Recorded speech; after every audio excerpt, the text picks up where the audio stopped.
illee seenaa jiran namni ummanni gartee boobeerra kuno aliyyaa gadiirra eessarraa seenaa jiran gara magaalaa ummanni kun akka inni ka'ee oolii fi dhufe ni dandeenya hin gaabisa kammaas namni jaartii fuudhee ilmaan fuudhee kanaaf rabbii keenya kadhannee fi ija boohaati guyyaa boruu quraanaan oo masiiduma jiranitti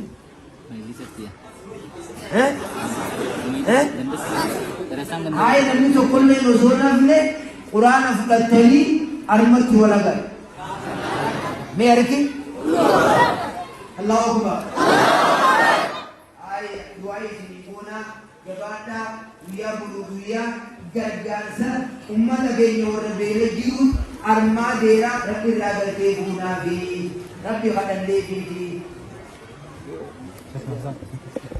Okay. You understand? Salam tayo Let's go. Ayah, bulan salam tahu sini je tak. Tapi tinggi masa dalam ni sih kalau tu dia boleh lu sini. Akan saya kan intern je sih, ni lantar je. Anak dia nak dia bila macam bakal boleh lagi.